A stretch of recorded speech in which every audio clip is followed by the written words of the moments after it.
morning, sweetheart. I made some tea and got you some water. How are you feeling? A little drowsy? Yeah, that makes sense. Yeah, I'm fine. I'm more than fine, actually. It's been so long since I tasted fresh human blood.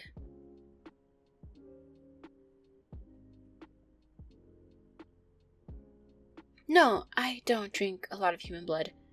Not even from the blood banks. Scared that people will notice. But my friend works at a vet clinic, so he's able to take blood from the animals without people batting an eye. It isn't as good, but it does make me less hungry. I'm sorry I took so much blood from you. I probably should have left. I know you said it was okay, but you look so tired and you can barely keep your eyes opened and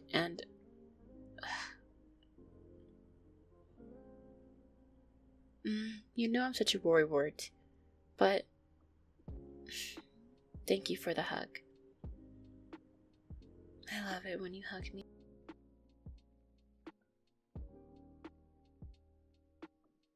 Yeah, I trust that you would tell me if you didn't like it, just... I love you so much and I don't want to hurt you. Glad that you felt good. I felt good too. I was worried that you might not enjoy it. I heard from other vampires that humans get a pleasant high when they get bitten. But you know, I was still worried that it wouldn't happen to us. Plus, I was very nervous telling you that I was a, vampire. I didn't want to scare you or anything because I love you. I love being with you. And the last thing I wanted you to think was that I was a monster. If you didn't want to date me anymore because of what I am, I understand. But having you fear me is something I don't want to happen. Hey! Oh, why are you pinching my cheeks like that? Oh. Okay, I'm listening.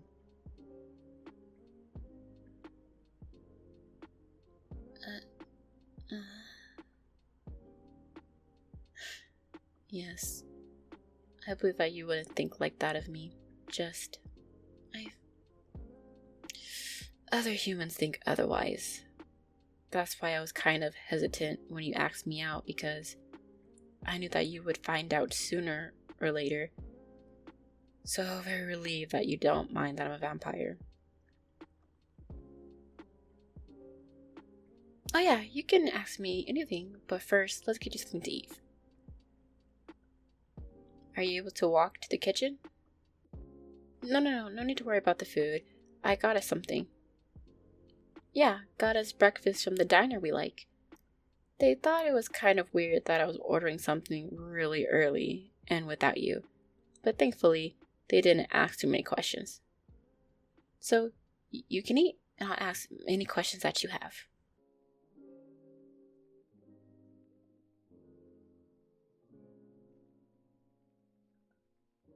Do you like it? Glad that I remember what you like. You mostly order for the both of us, so I don't usually pay attention. But I do know what you like and don't like.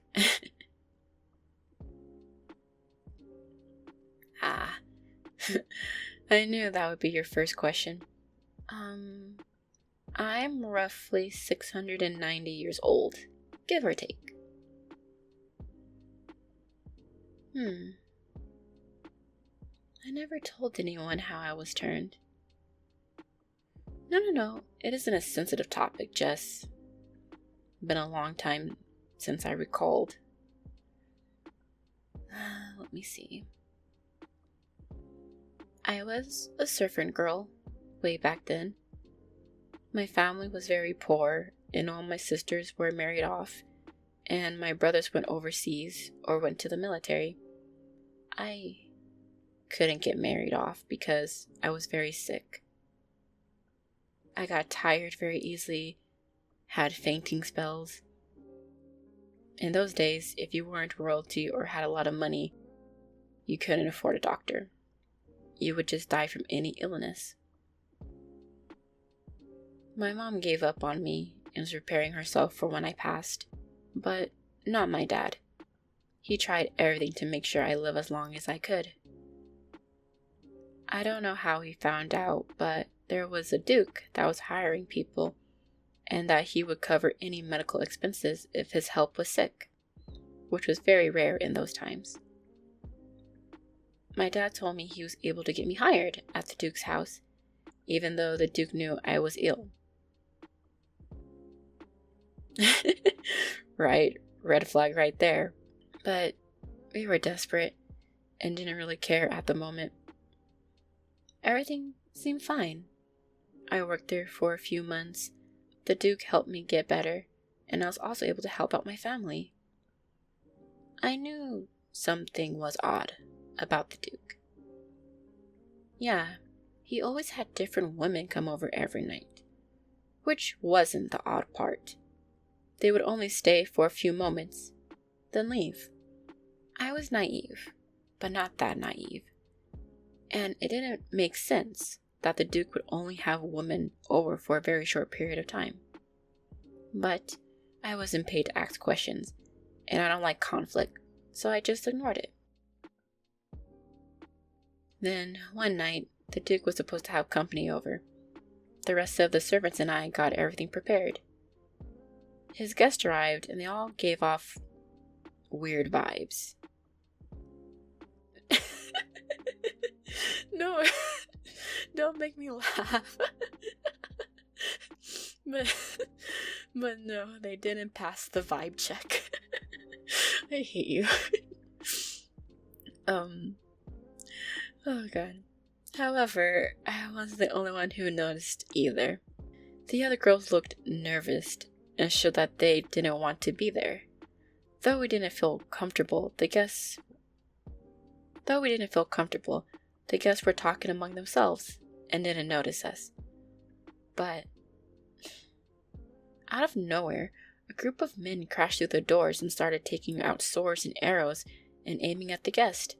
It was so chaotic and happened so fast that I didn't know what was going on.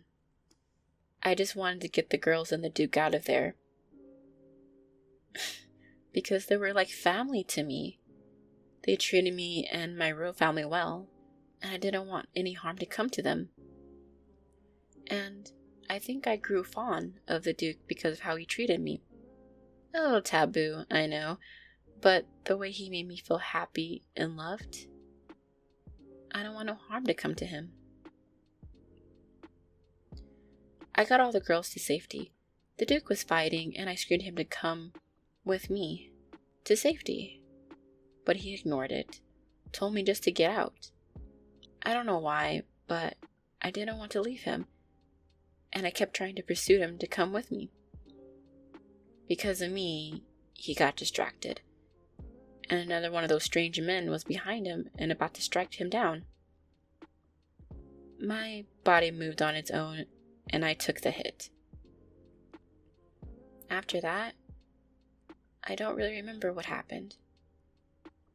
The next thing I knew, it was nighttime, and I was in bed. As I sat up, my throat was on fire, and my mouth hurt so much. The dude came in and gave me a cup, and told me to drink it. You guessed it. It was blood. I asked him what happened. And sadly, one of the servants was a spy for a gang of vampire hunters, and confirmed that the duke was a vampire and stormed the place when the other vampires came to the city. He admired my sacrifice and didn't want my life to end like that. So, he gave me a new one. No, I told the duke that I didn't want to kill people for their blood. He understood and sent me to another vampire that had the same mindset. Yeah, I had to make up an excuse to my family about why I had to leave. That was the hardest goodbye next to seeing my parents getting buried.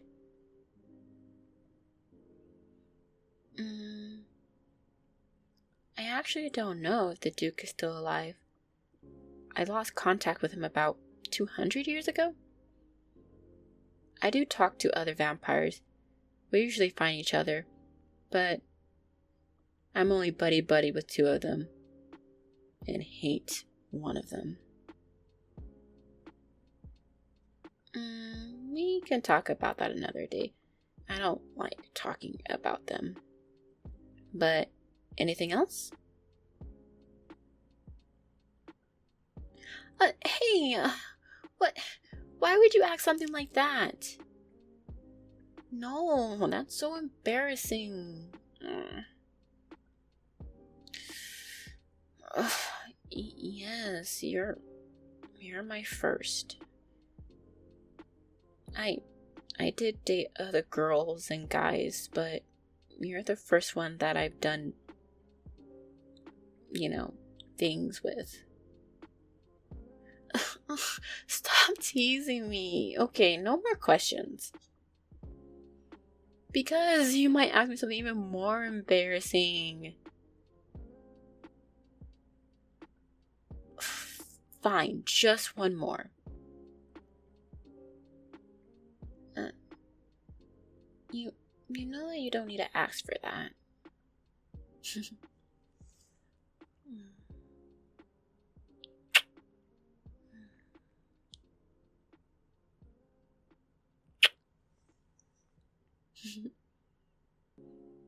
I love you too, sweetheart. And I'm glad that you're not scared of me. Done with breakfast? Why don't you shower? I still need to call my friend and ask if he's able to send me more blood. Sweetheart.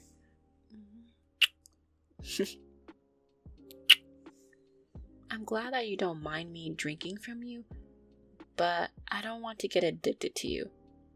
And I trained myself to survive off of animal blood, and I don't want to change that. Thank you for understanding. Now get in the shower, okay? Yeah, I'll join you after I make the call. Stop teasing me and just go already. Jeez.